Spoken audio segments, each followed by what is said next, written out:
Gue bakal jelasin kenapa 2023 bakal jadi tahun yang menyeramkan banget.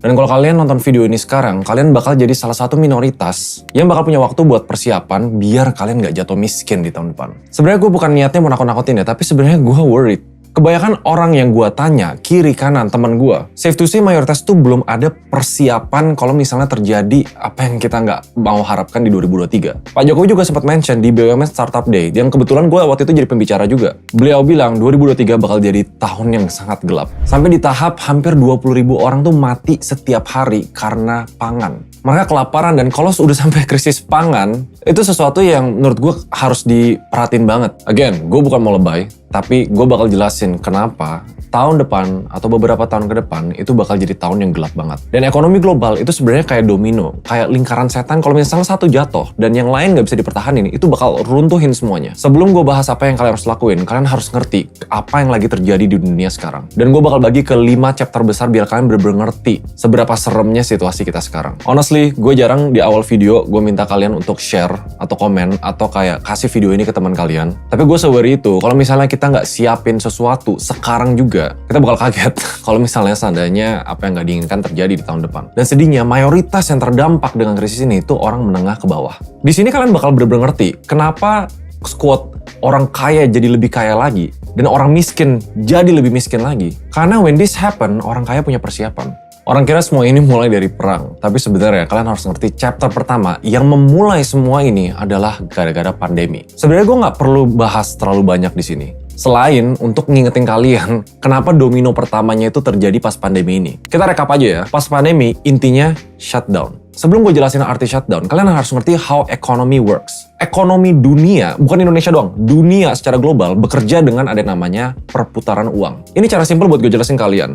Kalau kalian bekerja di sebuah perusahaan, kalian harus bayangin perputaran uang ini. Perusahaan harus menjual barang, mendapatkan keuntungan untuk menggaji kalian. Kalian dapat gaji nih, kalian baru untuk pengeluaran lain. Pengeluaran lain apa? Untuk misalnya gadget, jalan-jalan, kehidupan, investasi, yang ujung-ujungnya uang harus muter ke bisnis lagi. Jadi perputaran yang luar biasa besar ini tiba-tiba di stop gara-gara pandemi. Bisnis nggak bisa dapat customer, kita nggak bisa keluar untuk spend uang kita. Kalau kalian ngira ekonomi itu sekedar, yang penting uangnya ada, terus nggak bakal crash, itu salah besar. Karena ekonomi itu bukan tentang berapa banyak uang, tapi seberapa banyak perputaran uang itu. Nah, banyak yang nggak ngerti ya. Dampak dari pandemi ini dan apa yang dilakuin sama Amerika pas pandemi ini terjadi, itu mungkin menjadi step one dari semua kegagalan ekonomi dunia ini. Sebenarnya bukan cuma Amerika doang yang ngelakuin ini, on a global level ya, mereka ngelakuin ini. Tapi Amerika yang paling disorot karena mereka paling jor-joran banget. Kalau kalian bisa tebak apa yang dilakuin sama mereka, we go to chapter 2. Step 1 yang dilakuin sama seluruh dunia pas pandemi happen. Kalau kalian ngerti konsep ekonomi tadi, negara mau uang berputar. So what did they do? Amerika print uang kayak orang gila. Mungkin ada yang ngerti ya, print uang sesimpel kalau misalnya kalian ya buka email, tiba-tiba dapat email, nih duit $200 gratis buat kalian. Itu duit dari mana? Fun fact-nya, Amerika ngeprint uang selama pandemi itu jauh lebih banyak dibanding apa yang mereka print selama berapa puluh tahun terakhir. Segila itu. Tujuannya apa? Tujuannya sebenarnya harusnya bagus. Niatnya mereka ngasih uang ke orang-orang yang terdampak pandemi ini. 1, memang biar mereka hidup. 2, biar mereka pakai uangnya untuk memutarkan ekonomi. Biar mereka tetap spending, biar mereka tetap invest, biar uangnya berputar. Makanya kita lihat ya, pas pandemi, everything shut down, memang the stock market crash like crazy. Tapi menurut gue yang aneh, stock market itu, kayak bursa saham, itu nggak berbanding lurus sama ekonomi. Kenapa mereka bisa recover secepat itu? Because the money is there. Tapi sebenarnya topik yang gue mau bahas yang jadi domino untuk beberapa chapter ke depan itu bukan stock market. Ya kalian bayangin aja kalau orang sehari-hari dapat duit gratis tanpa mereka harus ngapa-ngapain, mereka bakal make decision yang lebih nggak rasional untuk uang itu. Salah satu opsi yang mereka lakuin untuk spend money adalah invest di properti. Pasti kalian mikir, emang kenapa properti gitu? Ya aman-aman aja dong, atau gimana dong? Tapi kalau kalian lihat semua krisis ekonomi, salah satu yang paling besar krisis properti, housing crisis, di 2008 dan beberapa tahun sebelumnya, mungkin keputusan yang kesannya sepele, dikasih uang gratis investasi di properti, itu kayak, ya udah fine-fine aja, ternyata bisa jadi salah satu dampak yang ngeri banget. Oke, tapi gue nggak bakal bahas detail sekarang dulu di chapter ini, karena ada beberapa step yang gue harus bahas dulu biar kalian ngerti the full picture. Yang penting kalian tahu pandemi shutdown, printing money. Chapter 2, inflasi dan tightening. Apa dampak dari pandemi, apa dampak dari decision semua negara untuk print money? Basic konsep dari inflasi adalah peredaran uang terlalu banyak, Dan harga-harga semua naik. Di saat ini juga kalian nggak perlu gue sebutin semua inflation rate di dunia, termasuk di Indonesia, apa harga-harga yang naik, karena kalian sendiri pasti ngalamin. Dan mungkin ini belum puncaknya. Lebih dari 90% negara emerging, termasuk Indonesia ya, ngalamin inflasi pangan di atas 5%. Kalau udah sampai pangan itu kebutuhan wajib sama semua orang kan. Kalau kita ngomong inflasi yang lain, misalnya kayak inflasi yang bukan core, barang-barang yang wants kita, atau yang mungkin kita nggak terlalu butuh, ya oke, kita bisa ngikutin strategi. Tapi sebelum kita lebih dalam ke situasi sekarang, gue harus jelasin kenapa ini bisa terjadi di awal. With that much money di chapter 1, mereka print untuk berharap orang spend money. Sesimpel rumus ekonomi bikin semua harga naik. Yang harusnya jadi niat baik semua negara untuk ngasih uang ke warganya biar ekonomi muter, backfire, dan mereka sadarnya telat. Mereka baru sadar, damn, uangnya kebanyakan, gue harus ngapain? Gue harus tarik uang itu dari peredaran. Gue harus make sure harga-harga tuh nggak senaik itu. Ini makanya kalian sering baca di news yang namanya tightening, yang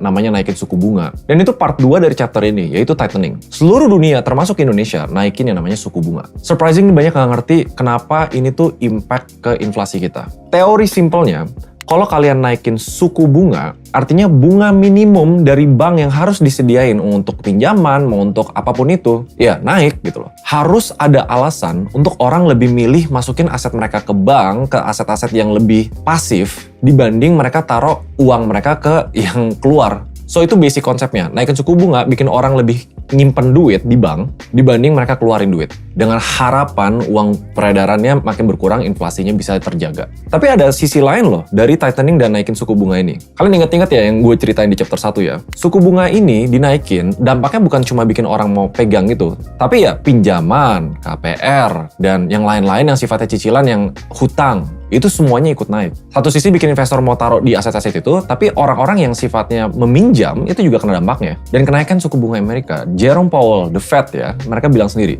ini mungkin nggak berhenti sekarang, dan pelan-pelan mereka harus tetap naikin dalam beberapa tahun ke depan. Yaitu karena udah kebanyakan uang. Soalnya kalau inflasi nggak kejaya, yang kena siapa? Warga paling kecilnya, menengah sampai kecil. Mereka udah nggak ada opsi lain selain harus beli nasi dengan harga mungkin nanti berapa kali lipat dari sekarang. Dan dengan naikin suku bunga ini, ada perubahan persepsi dan behavior dari investor. Ngapain mereka taruh di high risk asset? Kalau misalnya taruh di low risk asset, bunganya dinaikin terus gitu. Salah satu dampaknya adalah startup crash. Kalian harusnya pernah dengar SoftBank, salah satu VC yang paling gede di dunia. Dia ruginya gila banget. Like, gila. Akhirnya dampaknya apa? Kebanyakan startup mau di global, di dunia, tech stock yang sifatnya teknologi yang mungkin masih merugi sampai sekarang. Itu sahamnya turun drastis. Bilioner-bilioner di dunia turun drastis kekayaannya. Ya balik lagi, peredaran uang ke high risk asset jadi nggak menarik kalau misalnya suku bunga dinaikin terus. Dampaknya apa kalau dari sini? Ya startup-startup kita sekarang udah mulai lihat ya, beberapa PHK, beberapa nggak bisa fundraise, beberapa terancam untuk bangkrut. Even Pak Jokowi sendiri bilang, mayoritas dari startup yang dibangun itu bakal gagal. Dan duit bakal lebih susah, karena analoginya gini, VC invest di startup itu high risk asset. Again, decision di chapter 2 ini bikin kayak orang tuh nggak mau keluarin duit mereka yang terlalu beresiko tinggi, taruh ke yang lebih beresiko rendah. Walaupun bukan direct implication, walaupun bukan gara-gara itu banget tech startup sama VC ini hancur, tapi itu part dari akibatnya. Ini belum beres nih semua ya. Dari pandemi belum beres, naik turun dan lain-lain, printing money, inflasi belum beres, tightening bakal naik lagi belum beres. Negara tuh analoginya kayak firefighter nih. Pengen matiin api ini tapi nggak bisa. Nah ini ditambahin bensin ini lagi. Sebenarnya nggak semua ini dibikin kronologis bener-bener kayak bulan ini. Karena chapter 3 ini terjadi sebelum startup crash, yaitu the war. Rusia dan Ukraine yang awalnya kesannya kayak bakal bakal konten ke negara itu, ternyata punya impact yang gede banget di seluruh dunia. Gue nggak perlu jelasin terlalu panjang tentang perang ini karena kalian sering lihat di media lainnya, misalnya kayak Rusia waktu itu langsung kena embargo, mata uangnya turun terus sekarang naik lagi. Tapi salah satu impact paling gede adalah fakta bahwa Rusia itu tuh kayak pom bensinnya dunia. Hampir semua negara di dunia itu bergantung sama minyak dari Rusia, dan hampir semua negara di dunia pakai minyak untuk energi dan listrik. Rusia diembargo sama banyak negara. Dibikin kalau lu kerja sama Rusia, lu nggak teman kita lagi, lu nggak sehopeng kita. Ada satu pipa yang namanya Nord Stream ya. Itu pipa penyalur minyak dari Rusia untuk Eropa. Dan belakangan news ini, Nord Stream itu kayak ada kecelakaan, nggak bisa kirim minyak. Ada yang bilang itu disengaja. Ini banyak ya decision. Misalnya mulai dari Rusia mau jual ke negara Asia diem-diem dan harga lebih murah biar mereka dapat dukungan negara Asia. Dan mereka cuannya gede banget gitu. Gimana ya? Kita mau bikin Rusia kayak negara jahat tapi kita tetap butuh gitu, ngerti nggak? Salah satu yang menurut gue serem banget ya, kalau kalian bener-bener baca news adalah krisis yang terjadi di Eropa. Specifically di UK sama Jerman. Kalau kita balik lagi ke konsep awal, ekonomi bekerja dengan perputaran uang. Uang itu bisa dibentuk dalam barang ya. Rusia ini bikin lebih parah lagi. Perang ini bikin lebih parah lagi. Kalau kalian benar-benar ikutin ceritanya ya. Chapter 4 adalah krisis energi dan pangan. Tapi kita fokus di Eropa dulu ya. Mau gimana pun, Eropa masih bergantung keras sama Rusia untuk energi mereka.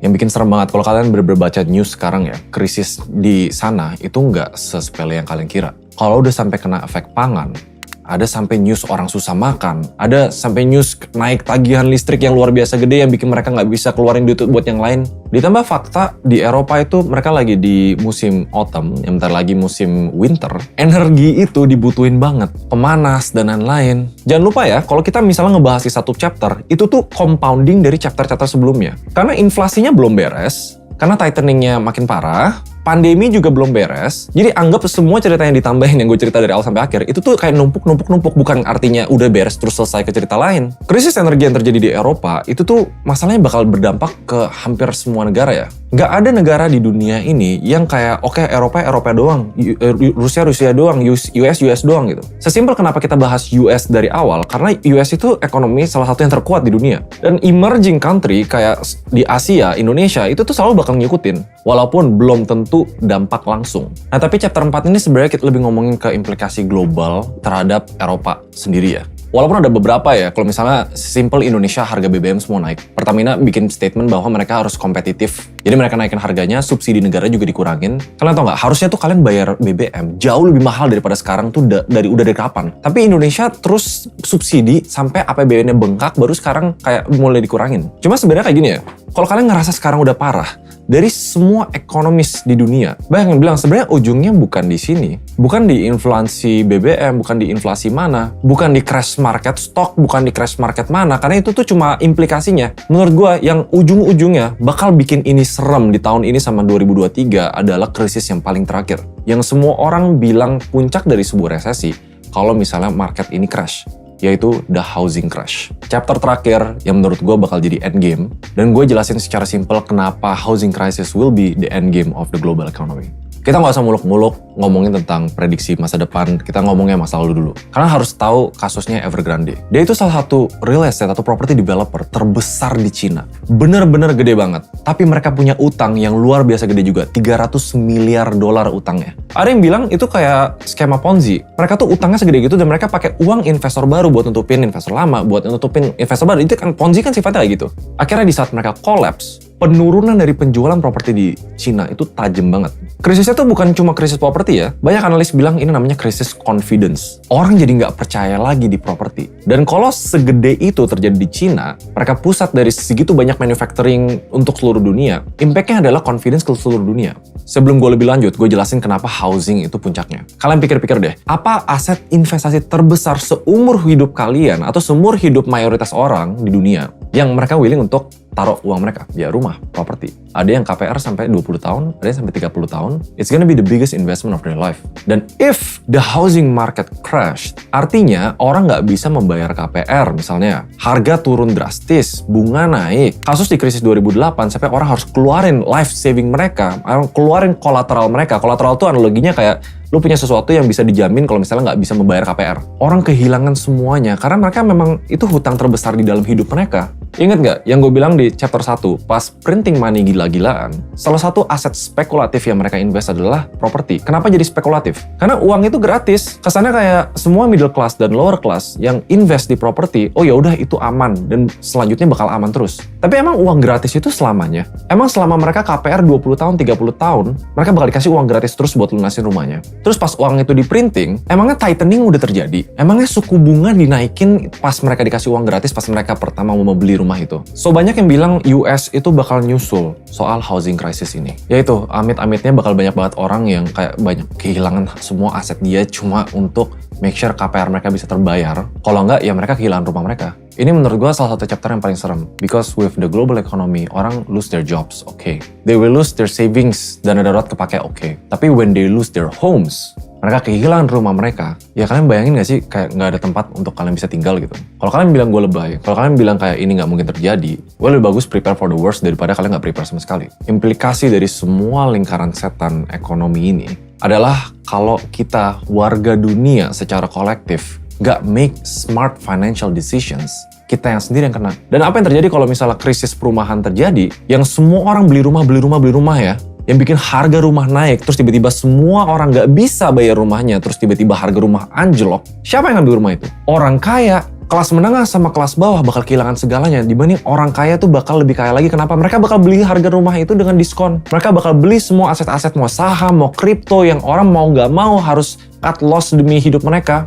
Dan orang kaya yang dapat diskonnya. So, ujung-ujung dari video yang menurut gue salah satu yang paling panjang yang pernah gue bikin adalah untuk sesimpel mungkin biar kalian ngerti kondisi global, nggak pakai cincong terlalu banyak data atau statistik, biar kalian ngerti konsepnya. Tujuannya satu, biar kalian bisa prepare. Biar kita kalau terjadi atau nggak terjadi, nggak bakal jadi miskin kalau misalnya semua ini crash. Dan gue salah satu yang lumayan worry banget di 2023, mungkin kalau domino terakhir jatuh, bisnis bakal semua kena.